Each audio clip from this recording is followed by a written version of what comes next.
The First World War was an era of conflict and chaos.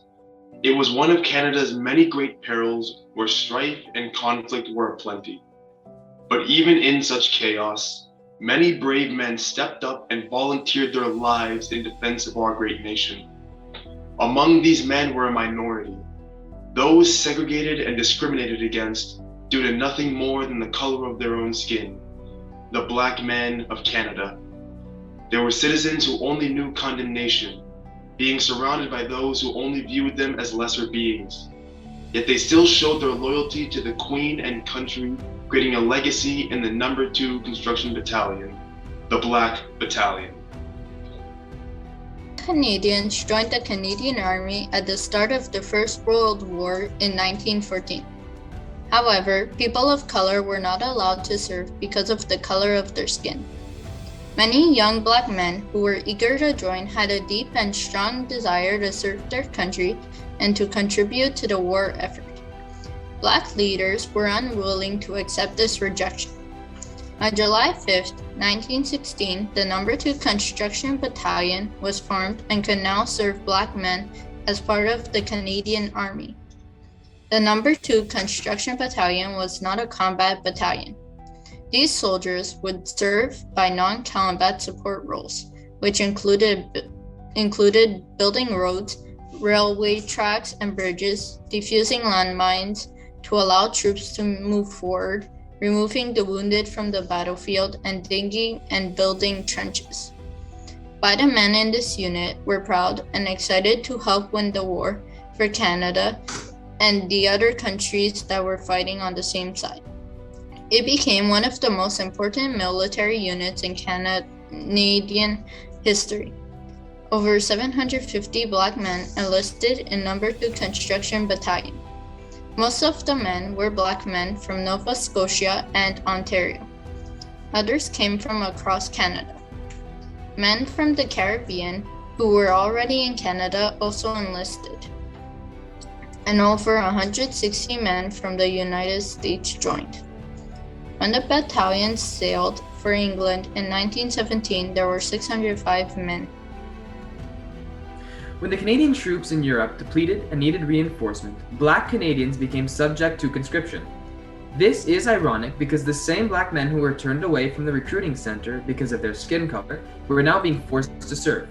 Many Black Canadians did not respond to the law as a show of anger from discrimination, and some were held against their will if they would not enlist. Regardless, the No. 2 Construction Battalion was created, and because of the way that blacks were treated at the time, they were given all of the non-combat roles, or in other words, the quote-unquote secondary jobs.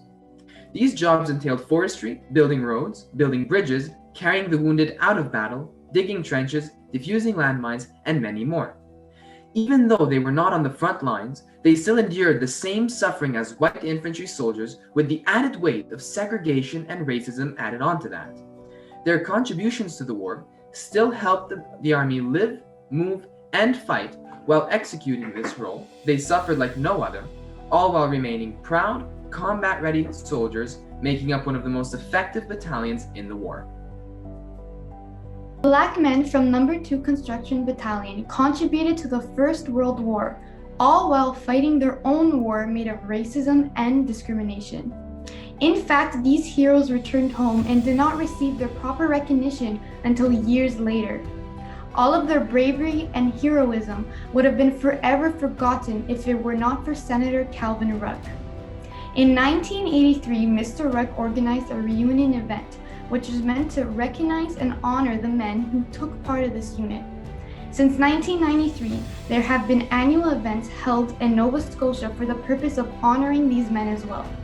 This was all done in order for other soldiers to gather and commemorate the men of No. 2 Construction Battalion and remember their endurance place in the Canadian history. A certain number of men from this battalion were buried in a cemetery located in Halifax, and the graves were marked with a flat white stone, forcing visitors to crouch down and touch the grass to find their loved ones. Eventually, these stones were replaced with proper ones in 1999.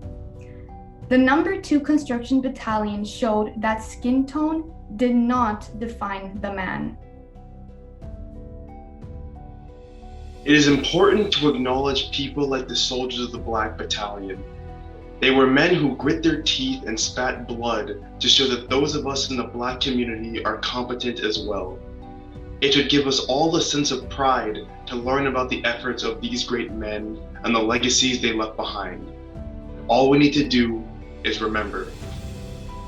There is a poem by the name of The Black Soldier's Lament, made by George A. Borden, which presents the Black men's rage and sadness in the way that they were treated. Non-combatants, left to do the Army's dirty work, yet still dying for the cause with a sense of duty with each action.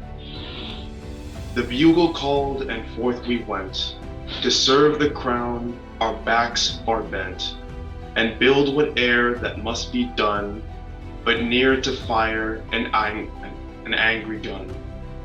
No heroes we, no nay, not one. With deep lament we did our job, despite the shame our manhood robbed. We built and fixed again, to prove our worth as proud Black men, and hasten sure thy Kaiser's end. Stripped to the waist and sweated chest, midday's reprieve brings much needed rest. From trenches deep towards the sky, non-fighting troops, and yet we die.